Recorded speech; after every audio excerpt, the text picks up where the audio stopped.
और पाकिस्तान में आप ये देखिए, जब नश्तर पार्क से सदर तक जो आशूर का जुलूस है, मैंने उसमें शिरकत की है। ऐसा लगता है कि पूरा पाकिस्तान उमड़ आया हो और पूरे पाकिस्तान में सवाए शियों के कोई रहते ही ना हो। कलकत्ते में आप यहाँ बैठे हुए हैं, आप देखिए कि यहाँ एक बार तो बाकायदा हिंदू मुस्लिम राइट की पोजीशन थी, तो हिंदू औरतें जो हैं वो अपने बच्चों की सलामती के लिए दुलदुल पे अपना जो शीरखार बच्चों के लिए दूध जो है वो सलामती की नज़र दे के वहाँ पे न्याज के तौर पे पेश कर रही हैं मौला को।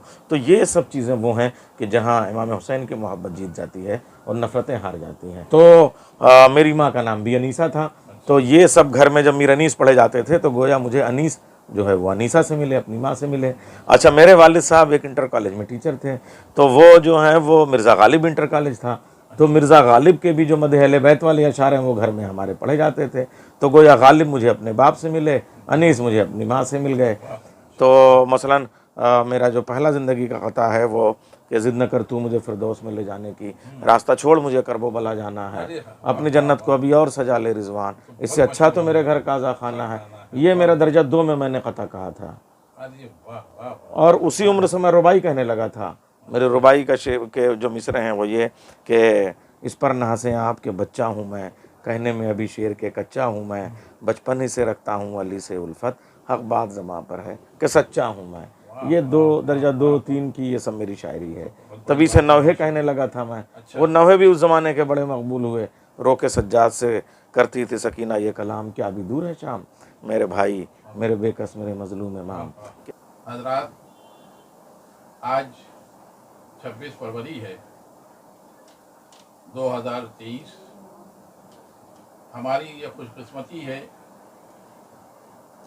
कि हुस्न इत्तेफाक कहिए कि हमारे दरमियान लखनऊ यूनिवर्सिटी के सदर शोबे उर्दू तशरीफ़ फरमा हैं और भी कहते हैं कि गालिब का है अंदाज़ बयां और, तो ये अंदाज़ बयां और के उन्वान से एक प्रोग्राम कलकत्ते शहर में गुज़िश्ता कल मुनाकिद हुआ था।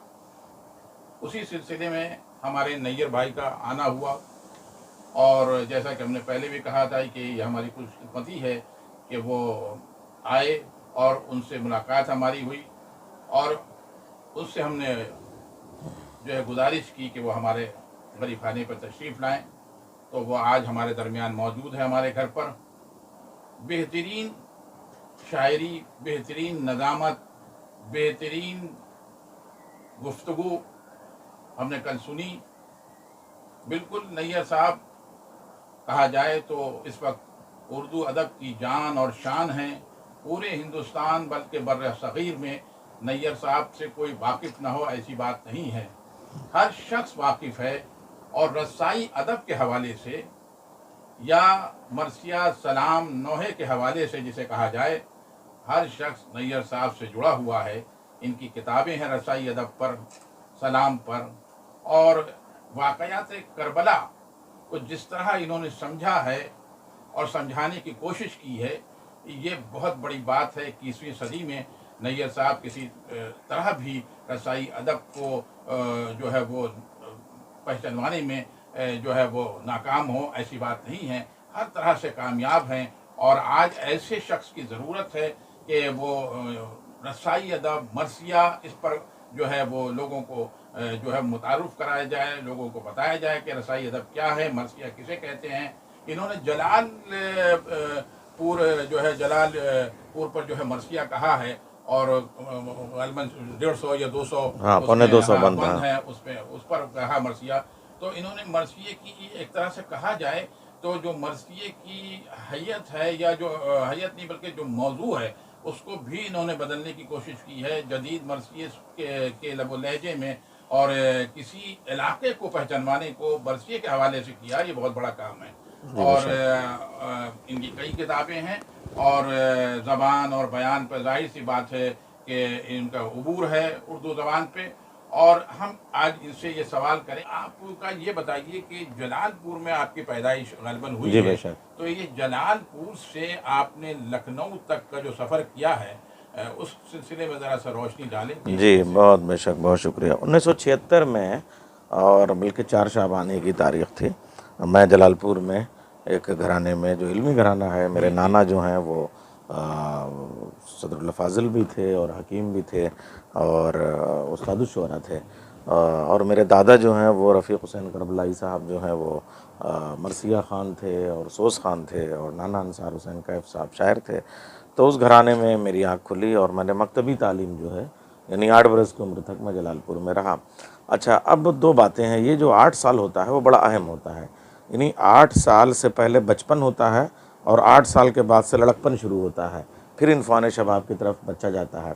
तो ये जो लड़कपन होता है और बचपन होता है ये बड़ा अजीब होता है। यानी बचपन में इंसान माँ, अज़ीज़, अक़रबा इस गोद में सब रहता है, लेकिन फिर जब शऊर थोड़ा थोड़ा डेवलप होने लगता है वो 8 बरस की उम्र होती है।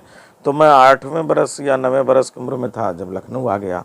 तो गोया ये जब थोड़ा सा शऊर आने लगता है उस वक्त की तरबियत का जो हिस्सा होता है वो मेरा लखनऊ में हुआ। तो गोया मेरी लखनऊ और जलालपुर के बीच में मेरी तरबियत होती है। यानी बचपन में वो सारे इवेंट्स मैंने जो हैं जो अज़ादारी के हैं, जो मरासिम अज़ा हैं वो अपने जलालपुर में किए, मगर फिर मेरी बाज़ाब्ता तरबियत लखनऊ में भी हुई। तो गोया मेरा असली वतन जो ज़मीन का आबाई सिलसिला है वो जलालपुर का है और उसके बाद जो तरबियत होती है वो लखनऊ में। अच्छा, एक और बड़ी बात है, ये जो 8-9 बरस की उम्र होती है इसमें कोई वो बहुत ज़्यादा पुख्ता शऊर या जो घरों में पर्दे का कोई वो तस्वुर नहीं होता था।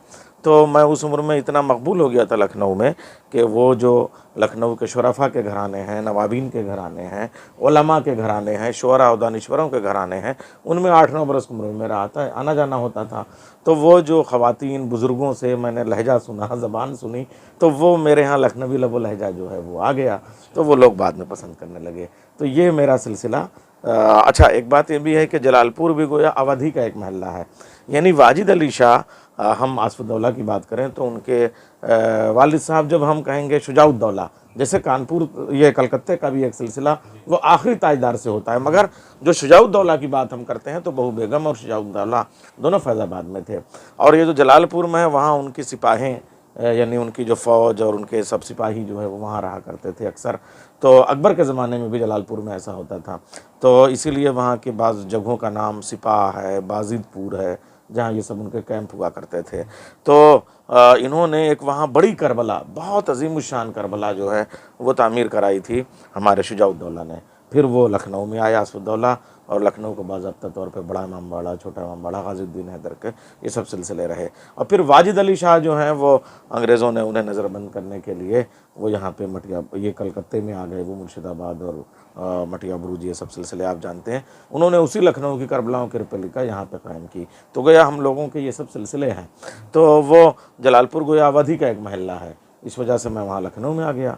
और लखनऊ में सुल्तान मदारिस में मेरी तालीम हुई, मदरसतुल वाइज़िन में मैं रहा, और वहीं से जो है वो यूनिवर्सिटी और कॉलेज की भी तालीम रही। मैंने शिया कॉलेज से जो है वो BA किया, LLB किया, लखनऊ यूनिवर्सिटी से MA किया, PhD किया। ये मेरा सिलसिला लखनऊ का। जी, बहुत बहुत बड़ी खुशी हुई। लेकिन ये आप हमें बताएं कि जैसे आपने कहा अभी कि रौसा के यहाँ अहले दानिश्वरों के यहाँ और जो वहाँ के नवाबीन थे उनके यहाँ, उनके घरों में आप आते जाते थे। हाँ हाँ। तो ये सिलसिला कैसे कायम हुआ, किस वजह से हुआ?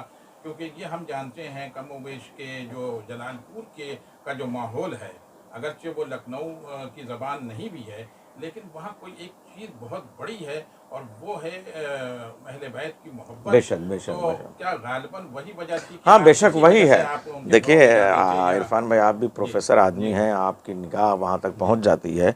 ये आज़ादारी ऐसी चीज़ है कि अगर आप जो है वो उसमें, चूँकि जब मैं शोहरत की शीन से वाकिफ़ भी नहीं था उस वक्त मुझे शोहरत मिल गई थी। यानी 8-9 बरस की उम्र में ही लोग मुझे जो है वो बड़े बड़े डाइस पे, लखनऊ की बड़ी महफ़िलों में और मजलिसों में मैंने ख़िताब किया वहाँ पे। तो वो ज़ाहिर सी बात है, जो पहले तो ये छोटे छोटे लखनऊ में भी और हमारे यहाँ भी, जैसे मखसूस तारीख़ों में आप ही के यहाँ भी छोटी सी महफ़िल रख ली गई, नज़र नियाज़ का सिलसिला हो गया। तो वो जो बड़े जश्न अपनी जगह, लेकिन हर जो लखनऊ का बड़ा घराना है, यानी कि वहाँ के शुरफा का घराना, उसके यहाँ मखसूस तारीख़ों पे छोटी छोटी महफ़िलें होती थी। तो निज़ामत का मुझे शौक़ था, तो मैं उन घरों में बैठ कर निज़ामत कर लिया करता था। तो वही जो इश्क़ अहले बैत है, ज़ाकरी है, शायरी है, अज़ादारी है, वो मुझे वहाँ तक लेके गई। तो वो चाहे आपके सिटी स्टेशन पे खाकान मंजिल हो, चाहे वो ताल्लुक़ इदारे हों, यानी आपका महमूदाबाद वाला सिलसिला हो, चाहे वो आपका बटवा मऊ वाला सिलसिला हो, चाहे सलेमपुर हाउस हो, और इधर जो है जो आप सरवर नवाब साहब, अनवर नवाब साहब, अब्बा साहब, में उनके कदमों में बैठा रहा करता था। और सामने रईस मंजिल में बचपन से ही जो वो अंजुमन वहाँ की सबसे पुरानी, यानी जिस वक्त आसफुद्दौला गए और वहाँ आज़ादारी हुई, तो वो जो आसफुद्दौला ने रईस मंजिल और सुरैया मंजिल बनवाई थी, तो छोटे बड़े बड़े माड़े के बीच में जो रईस मंजिल है, वही अंजुमन उस ज़माने की है जब से आसफुद्दौला वहाँ पे गए थे। तो उस ज़माने की अंजुमन का मैं उस बचपन से शायर अंजुमन हो गया। और आज भी वो लोग जो है वो जो भी तरही सलाम और नवे पढ़ते हैं वो मेरे ही पढ़ते हैं। यानी माहिर भैया के बाद से, माहिर साहब और सालिक साहब के इंतकाल के बाद में अंजुमन गुंचा मेहदिया जो वहाँ की अंजुमन है, और उसी की शाखें निकलती रही, नासरुल अज़ा और दूसरे अंजुमन है, तो उस अंजुमन का मैं शायर हो गया। तो जब शायर अंजुमन हो गया तो वहाँ की शबेदारियों में बैठने लगा, जाने लगा, ये सब मेरी तरबियत के हिस्से बन गए। और फिर मैं लखनवी अज़ा के हवाले से मैंने बचपन से ही शेर कहना शुरू कर दिए थे। मसलन जैसे मैं 7-8 वर्ष की उम्र से शायरी करने लगा था। तो मसलन मेरा जो पहला ज़िंदगी का ख़ता है वो कि ज़िद न कर तू मुझे फिरदौस में ले जाने की, रास्ता छोड़ मुझे करबो बला जाना है, अपनी जन्नत को अभी और सजा ले रिजवान, इससे अच्छा तो मेरे घर काज़ा खाना है, ये मेरा दर्जा 2 में मैंने ख़ता कहा था। और उसी उम्र से मैं रुबाई कहने लगा था। मेरे रुबाई का शेर के जो मिसरे हैं वो ये कि इस पर ना हंसे आप के बच्चा हूँ मैं, कहने में अभी शेर के कच्चा हूँ मैं, बचपन ही से रखता हूँ अली से उल्फत, हक बात ज़बां पर है कि सच्चा हूँ मैं। ये 2 दर्जा 2-3 की ये सब मेरी शायरी है। तभी से नौहे कहने लगा था मैं। वो नौहे भी उस ज़माने के बड़े मकबूल हुए।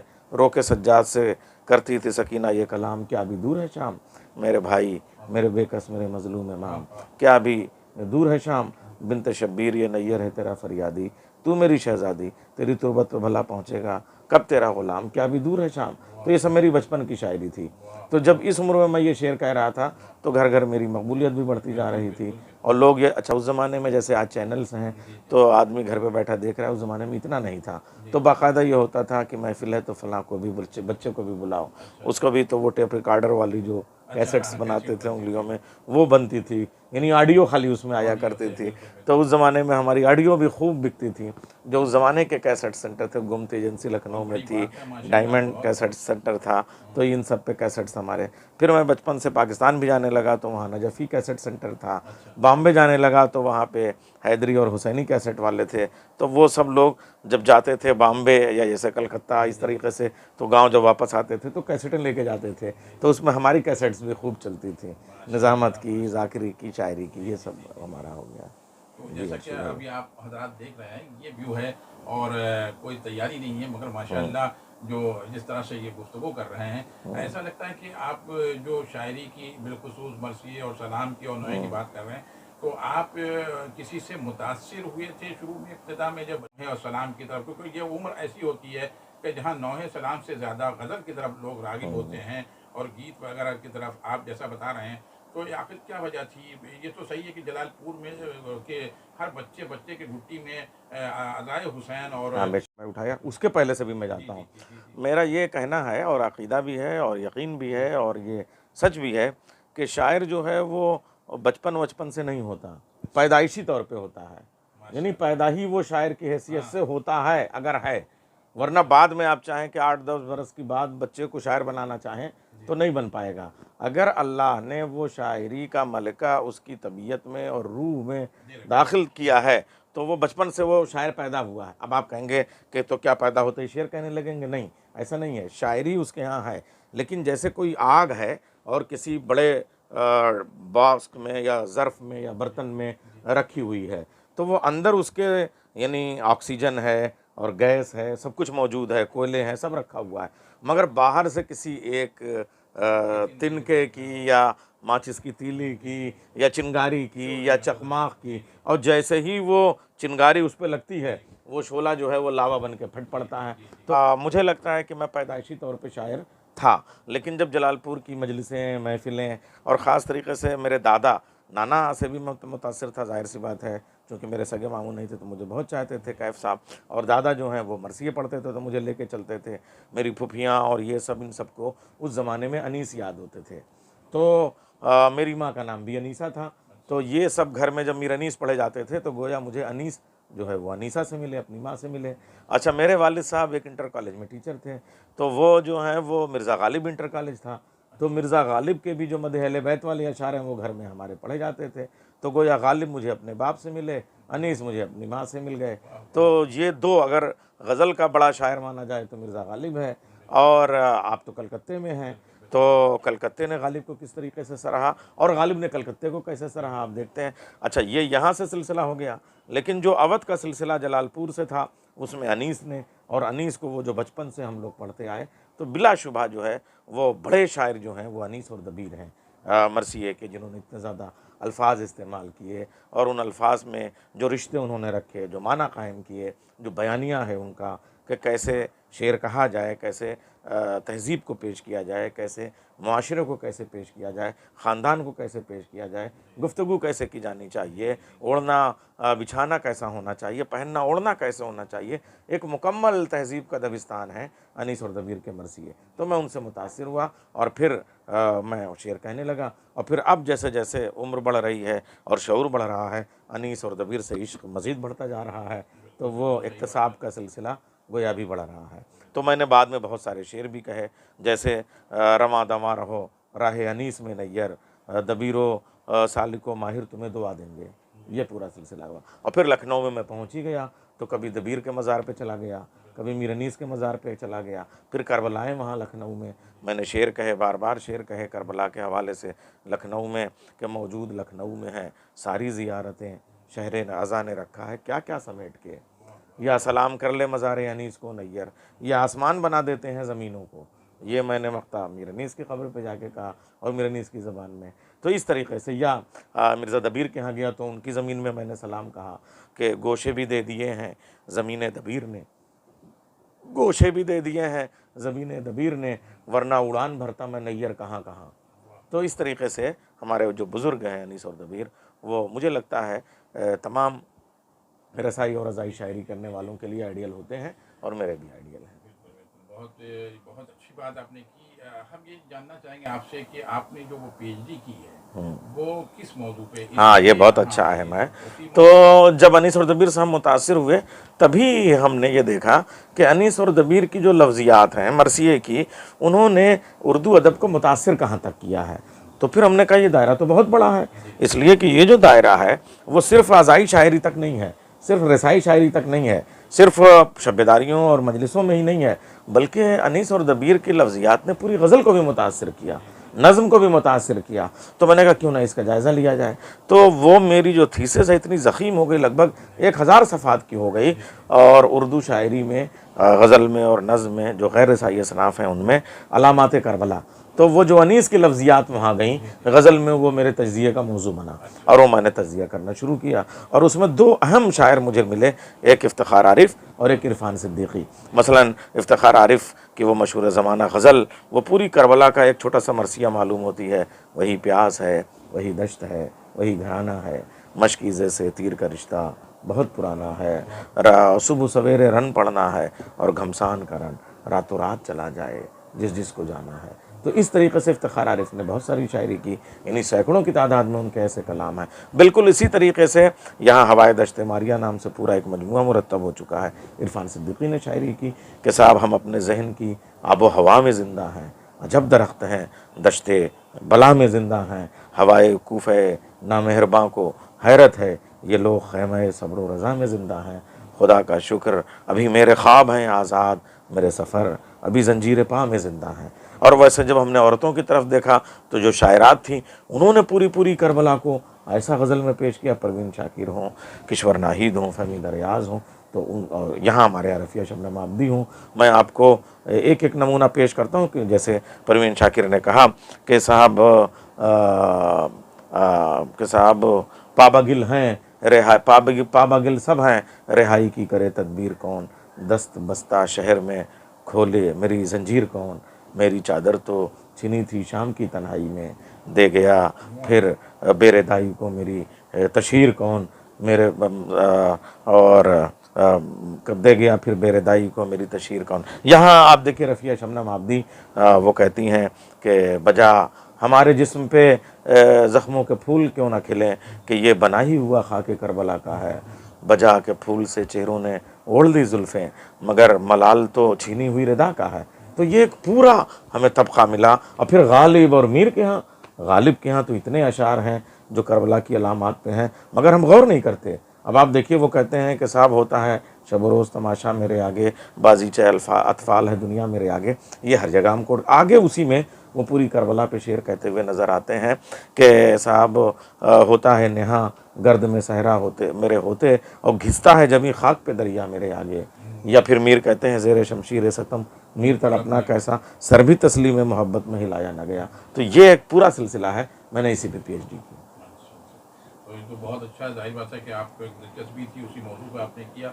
हम ये चाहते हैं कि आपका जो सफ़र है हिंदुस्तान से निकल के पाकिस्तान और फिर कनाडा और अमेरिका, दूसरे बाहर के मुल्कों में हैं, इन तमाम जगहों में आप जो वो देखिए कि जो अज़ादार रहते हैं उनका जो मिजाज या उनकी जो ख्वाहिशात हैं या जो उनका अंदाज है वो किस हद तक आपको कहाँ का मुतासिर ज़्यादा करता है आज़ादारी के सिलसिले में? देखिए, बराबर है आज़ादारी के हवाले से ऐसा लगता है कि आप हाँ, तो वो जो जोग्राफियाई तब्दीलियाँ होती हैं, मैंने ये देखा कि आज़ादारी के जज्बे पे वो जो जोग्राफियाई माहौल होता है, जाड़ा गर्मी, बरसात बहार, ठंडक और गर्मी और बर्फ़ और आग, ये मैंने अफ्रीका में भी देखा। न वहाँ गर्मी आज़ादारी को रोक पाती है, मैंने अमेरिका के बर्फ़ज़ारों में देखा, न वहाँ सर्दी आज़ादारों को रोक पाती है। शिकागो में और आपके उधर जो बहुत बर्फीले इलाके हैं, मैं अमेरिका के उनमें मैं रहा हूँ। तो साहब आज़ादारी के मौके पे मैंने देखा कि साहब जहाँ आपके हाथ से चाय की बूंद भी अगर ज़मीन पे गिर गई, हद ये है कि अगर आँख से आंसू भी निकला तो यहाँ तक आते आते वो बर्फ़ हो जाता है। इस कदर ठंडक होती है, माइनस में टेम्परेचर होता है, मगर उसके बावजूद लोग सड़कों पे अलम लेकर निकलते हैं, यानी बर्फ़ पे चल रहे होते हैं। तो ये हुसैन के इनकलाब की वो गर्मी है जिसे बर्फ़ भी जो है वो ठंडा नहीं कर सकता है, तो फिर दुनिया क्या ठंडा करेगी, ये मैंने देखा। या फिर कभी कभी गर्मी में उन जगहों पे जहाँ वाकई के गर्मी से मुस्तरिब है ज़माना ज़मीन पर और भुन जाता है जो गिरता है दाना ज़मीन पर, वहाँ पे लोग उस आग जैसे सड़क पर भी जो है वो नंगे पैर चल रहे हैं और इमाम हुसैन का जुलूस निकालो। हैरत है, मैंने लंदन में देखा कि साहब लंदन की सरजमी पर अब्बास का आलम है, तो ज़हरा की हैं दुआएं ज़ैनब तेरा करम है, लंदन की सरजमी पे अब्बास का आलम है। तो हमने देखा कि मैनचेस्टर में और हैरो में और दूसरी जगहों पे पाकिस्तानी और इंडियंस जो वहाँ हैं वो जुलूस अज़ा निकालते हैं, सड़कें पूरी बंद हो जाती हैं। अमेरिका में जो है वो मैनहट्टन में, न्यूयॉर्क में, शिकागो में, DC पे, वाशिंगटन में, हर जगह जुलूस अज़ा निकल रहे होते हैं। और पाकिस्तान में आप ये देखिए, जब नश्तर पार्क से सदर तक जो आशूर का जुलूस है, मैंने उसमें शिरकत की है। ऐसा लगता है कि पूरा पाकिस्तान उमड़ आया हो और पूरे पाकिस्तान में सवाशियों के कोई रहते ही ना हो। हद ये है कि जहाँ बंदिशें हैं, मुश्किलें हैं, और हमारे चंद लोग बांग्लादेश, वहाँ की जो करबला है, इतनी अजीम करबला, वो सब आशूर को हुसैनी है दालान, तो वो जो है वो पूरी भरी हुई नज़र आती है।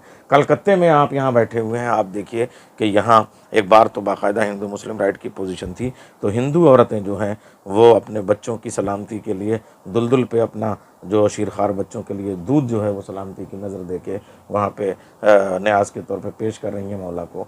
तो ये सब चीज़ें वो हैं कि जहाँ इमाम हुसैन की मोहब्बत जीत जाती है और नफ़रतें हार जाती हैं। बम्बई में मैंने देखा सबील का इंतज़ाम जिस तरीके से हमारे जो है वो शिवसेना वाले निकालते हैं, वो साहब एक हैरत की बात है।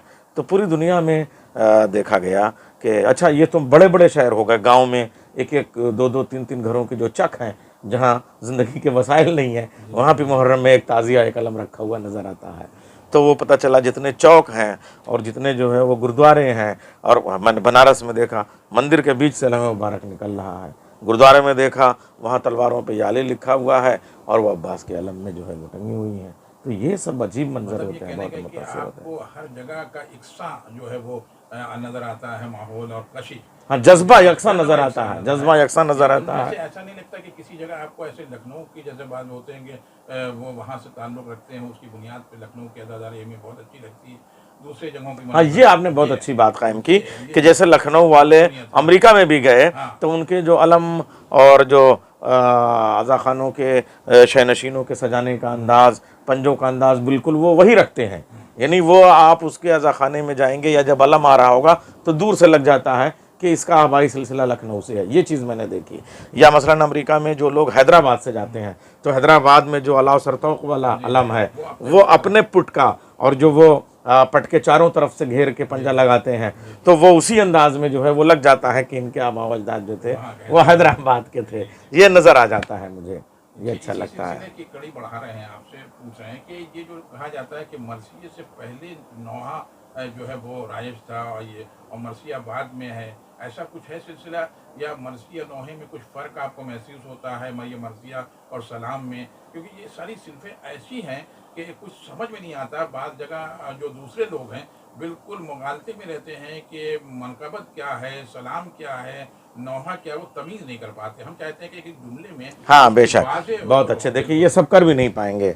जैसे आप कलकत्ते में हैं तो रसगुल्ला भी मीठा होता है, जलेबी मीठी होती है, इमरती भी मीठी होती है और बर्फ़ी भी मीठी होती है। लेकिन हर आदमी आप कहेंगे तो मीठी से वजाहत कैसे हुई? तो ये तो अंदर की बात है, आदमी इसको कैसे लफ्ज़ों में बयान कर पाएगा? जैसे कमरख भी खट्टे होते हैं, जैसे नींबू भी खट्टे होते हैं, जैसे इमलियाँ भी खट्टी होती हैं, अचार भी खट्टे होते हैं, तो सारे खट्टे एक से होते हैं, ये कैसे होगा? तो ऐसे ही बिल्कुल ये मरसिया नौहा सलाम है। लेकिन आपसे अर्ज़ करूँ कि जो हमारे नौहे आज हैं इब्तिदा में इसी अंदाज में कहे गए, मगर जब मरसिया बढ़ता गया तो मरसिया के जो अज्जाए तरकीबी थे उनमें चीज़ें बटी थी। अच्छा, वो जो चेहरा था उसमें पूरा मनक़बत का पोर्शन आ जाता था। उसके बाद में जो आमद और रजज़, ये पूरे जंग का जो बयान है, ये पूरा रज़मी आ जाता था। उसके बाद जो बैन और शहादत के मरहले आते थे उसमें नौहा आ जाता था। अब ये हुआ यूँ कि जब वक्त आगे बढ़ा और लोगों का शऊर बढ़ता गया तो नौहे को पूरे कंप्लीट अंदाज में प्रेजेंट करने के लिए वो अंजुमनें बनने लगी। देखिए, नौहे में और मरसिये में एक बुनियादी फ़र्क ये है कि नौहा मरने वाले की मैयत पर जो फौरी तासुर माँ के ज़रिए से होता है, बहन के ज़रिए से, ख़वातीन के ज़रिए से होता है, वो नौहा कहलाता है। जैसे माँ कहती है हाय मेरा लाल, बहन कहती है हाय मेरा भाई, चची कहती है हाय मेरे भतीजे। तो ये जो फौरी तौर पे जो हाय से निकलता है वो नौहा होता है। मरसिये में उसमें फ़लसफ़ा और मंतिक़ भी शामिल हो जाता है, लेकिन फ़लसफ़ा और मंतिक़ एक ज़माने के बाद होगा, जब चहलू मोलिम में आराम से आदमी, तब वो मरने वाले के सिफ़ात पे गौर करेगा। लेकिन जो फौरी बयान होता है उसमें कोई फ़िलासफ़िकल आस्पेक्ट नहीं आएगा। तो नौहा जो है वो मरसिये की इब्तिदाई शक्ल है, यानी मरने वाले पे फौरी तासुर जो होता है वो नौहा होता है। अच्छा, उसके बाद जो फ़लसफ़ा और फ़िक्र शामिल होती है वो मरसिये में शामिल होती है। उसी के हवाले से मरसिये की फ़िज़ाबंदी के लिए जो चीज़ पेश की जाती है और उसमें फ़लसफ़े और फौरी तासुर के बीच में फ़िज़ाबंदी के जो अनासिर होते हैं वो सलाम होते हैं। तो ये बुनियादी फ़र्क है। अच्छा, वही अहले बैत का घराना, चूँकि कोई भी चीज़ जो मंज़र में होती है उसका पस मंज़र होगा ना, तो इमाम हुसैन का एक पस मंज़र भी है, यानी वो मौला अली के बेटे हैं, बीबी ज़हरा के बेटे हैं, रसूल अल्लाह के नवासे हैं, हज़रत अबू तालिब के पोते हैं, हज़रत खदीजा के नवासे हैं, तो इनका भी तो कहीं ज़िक्र होगा। तो ये जो बयान मदह के होते हैं वो मनक़बत होती है। अच्छा, अब चूँकि जो है वो चीज़ें अलग अलग बढ़ गई, पहले इतना नहीं था तो एक ही मरसी में सब आ जाते थे, अब मनक़बत की महफ़िलें अलग से सजने लगीं। अब जो है वो नौहे की अंजुमन पहले से अलग, यानी पहले अंजुमन इस तरह से नई नौहे पेश करती थी, उसी मरसिये में आ जाता था। तो अब जब पर्टिकुलर अलग अलग ज़रूरतें हो गई तो मरसिया थोड़ा सा जो है कॉम्पैक्ट होता चला गया, यानी जो मरसिये के बैन का हिस्सा था वो मुकम्मल नौहे में आ गया तो मरसिये में बैन ज़रूर कम होगा। देखिए, जो मरसिये की मनक़बत का हिस्सा था वो बाकायदा मनक़बत बन गया, तो अब वो तशबीह भी थोड़ी सी, तो लोग सोचते हैं ये क्या हो गया। उसको ज़माने की तब्दीली के साथ इंसान को महसूस करना चाहिए कि मनक़बत ने एक अलग जगह बना ली है, सलाम ने एक अलग जगह बना ली है और नौहे ने एक अलग जगह बना ली है, तो मरसिये में भी अब तब्दीली होनी चाहिए। और चूँकि तब्दीली एक फितरी तकाजा है, कोई भी चीज़ जामिद होगी तो रहेगी नहीं, है ना। Change, every change is change but change is never change. तो इसी तरीके से जो आप ज़माने के तकाजे हैं वो हमारी असनाफ में आ रहे हैं। अभी आप क्या सोचते हैं मौजूदा दौर में जो मरसिये की जो हैयत, तो आप समझ रहे हैं, मौजू क्या होना चाहिए जिससे ये तशख़ीस की जा सके कि ये मरसिया है और ये मुसद्दस है? हाँ, ये अच्छा।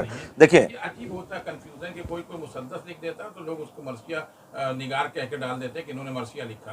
तो ये हमें समझना आना चाहिए कि मरसिया ये है, इसमें ये जुज़ होना ज़रूरी है। हाँ, देखिए, बहुत अच्छी बात आपने कही। देखिए, मुसद्दस जो है वो हैयत है और मरसिया जो है वो माहियत है।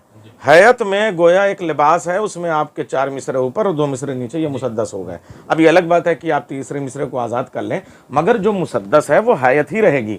मरसिए में वाक़े का होना शर्त है, यानी एक वाक़या, जैसे हम आपके घर पे आए, फिर दरवाजे पे निकले, फिर गाड़ी पे बैठे, फिर मटिया बुरुज गए, फिर ज़ियारत की, फिर वहाँ एक मजलिस की, फिर वहाँ हिस्सा बटा, फिर लेके आए, फिर आए। इस तरह के बयान को मरसिया कहते हैं। और अगर आपने सिर्फ जो है वो कह दिया कि साहब क्या मटिया बुरुज है, ऐसा मटिया बुरुज, वैसा मटिया बुरुज, उसके आगे पीछे वाक़या नहीं शामिल किया आपने, तो मुसद्दस है। इसलिए कि हैयत तो हो गई मुसद्दस की। लेकिन मरसिया जब ही बनेगा जब उसमें तसलसल हो, उसमें वाक़े की शमूलियत हो और अज्जाए तरकीबी के साथ हो, तो वह हमारा रिवायती मरसिया है। कुछ अज्जा वक्त के साथ बदलते चले गए, मसलन साक़ीनामा बाद में डाल दिया गया, फिर यह हुआ कि साक़ीनामा बहुत से लोगों ने नहीं भी उसकी ज़रूरत को समझा तो और चीज़ों को डाल दिया। मसलन बाद में आले रज़ा ने जो है वो मंजूम मकाले के तौर पे करबला से पहले, करबला के बाद के मरसिए को था जहाँ फिर वहीं इस्लाम को ले आए हुसैन, तो उसमें तज्ज़ियाती अनासिर शामिल हो गए। मसलन चेहरे में मैंने शहरों को शामिल किया, मैंने जलालपुर पे मरसिया कहा, लखनऊ पे मरसिया कहा। तो अगर आज़ादारी किसी शहर में हो रही है तो उस शहर में उस आज़ादारी के क्या क्या तकाज़े हैं और क्या क्या उसमें तब्दीलियाँ आई हैं, ये भी अगर मरसिए का हिस्सा बन जाए तो मरसिए का चेहरा इस बात का इजाज़त देता है कि आप जो है वो उस चेहरे में कुछ भी बयान करें और फिर वह मरसिए की तरफ से चलें, लेकिन उसका ताल्लुक़ आज़ादारी और करबला से कहीं ना कहीं होना चाहिए। मसलन आप जो है वो बाप की अज़मत पे एक चेहरा लिख दें, मगर फिर जो है वो हज़रत अली अकबर और हज़रत इमाम हुसैन की मोहब्बत के हवाले से ला के उसको मरसिए में शामिल करें, है ना। जैसे मैंने माँ की अज़मत पे मरसिया लिखा है तो चेहरे में माँ है और उसके बाद हज़रत उम्मुल बनीन का बयान हो जाता है। इसका मतलब है कि जदीद मरसिया जो लिखा जा रहा है और काफ़ी अरसे से, और तो उसमें जदीदियत हो, पैगाम हुसैनी हो और दुनिया के जितने मसाइल हैं उनका जिक्र हो, लेकिन वाक़यात करबला भी आपके बकौल कहने के वो होना चाहिए। मसाइब के हिस्सा जो है वो होना चाहिए, ज़रूरी है, बैन होना चाहिए। हाँ। लेकिन अब एक बात जो आपने जदीद लफ्ज़ की कही है वो ये कि वाक़े का मतलब होता है अकेरा बयान, जैसे नैरेटोलॉजी। मीर अनीस ने सीधे सीधे बयान किया हुसैन जब के चले बाद दोपहरन को, या जब क़त की मसाफ़त शबाब ने, ये बयानिया है। तो बयानिया हमारे रवायती मरसिए का हिस्सा था। लेकिन अब जो जदीद मरसिया है ये अपनी हैयत के एतबार से नहीं तब्दील हुआ, फ़िक्र के एतबार से। यानी अब आप उन्हीं मिसरों में तज्ज़ियाती रंग पैदा करें, यानी सवाल कायम करें, इस्तिफ़हामिया पैदा करें, खिताबिया पैदा करें, हैरत पैदा करें, मारूज़ी पिक्चर बनाएं, मारूज़ी तस्वीरें बनाएं। जैसे आशूर के मरसिए में आपने मेरा मरसिया पढ़ा है, उसमें मैंने आशूर का हाल बयान किया है। लेकिन रिवायती अंदाज में ये नहीं है कि शाम हो गई है और अब सूरज ढल रहा है, अब खैमों में जो है वो असहाब जमा है और बयान कर रहे हैं, नहीं, बल्कि उसमें एक फ़िक्र है। मसलन कि किसी ख़याल रसन में बंधे हुए बाजू, तो ये जो शाम शब आशूर है उसमें ये जो कल के अंदेशे हैं, तो इनकी जो मारूज़ी तस्वीर बन रही है ना, वो एक मश्क का एहसास दिल में घुलता हुआ, ये मिसरे हम ले आके आते हैं कि अब वो कल इस मशकीज़े का क्या होगा। तो हज़रत अब्बास के कलेजे से पूछिए कि वो रात कैसे गुजर रही होगी, इमाम से पूछिए मौला हुसैन से कि वो रात कैसे गुजर रही होगी। तो ये जो मारूज़ी तज्ज़िया आया है ये जदीद मरसिए को जदीद मरसिया बनाता है। तो ये बहुत अच्छी बातें अभी आप सुन रहे थे। और आखिरी सवाल हम इनसे पूछना चाह रहे हैं, क्योंकि जदीद के हवाले से जो बात हो रही है कि माशाल्लाह इन्होंने एक जदीद मरसिया कह रहे हैं कि जदीद मरसिया लिखा है, और वो मरसिए की जो मफहूम है ऐसा लगता है उससे हट के लिखा है, और ये कह रहे हैं कि चेहरे का जो हिस्सा है वो हमने बयान किया मरसिए में, जलालपुर का और या लखनऊ का। तो ये किस हद तक इसे क्या मरसिया कहेंगे या मरसिए का एक हिस्सा कहेंगे? क्योंकि आपने जो है वो जलालपुर की पूरी तारीख लिखी है मरसिए की फॉर्म में, तो मगर उसमें कहीं वाक़यात करबला भी है, हमारे ख्याल है कि हमारी नज़र नहीं पड़ी है, या हो सकता है कि चूक हो रही हो, तो क्या उसमें वाक़यात? जी बेशक है, वाक़यात करबला मुकम्मल है। तो और जैसे आप जदीद इसको क्या जदीद कहेंगे? क्योंकि ये तो आप जदीद जो कह रहे हैं वो अभी जो तक जो जदीद का तस्वुर है वह इमाम हुसैन पर ही जो लिखा जा रहा है वो मरसिया है, लेकिन आपका जो मरसिया है किसी शख्सियात पे नहीं है।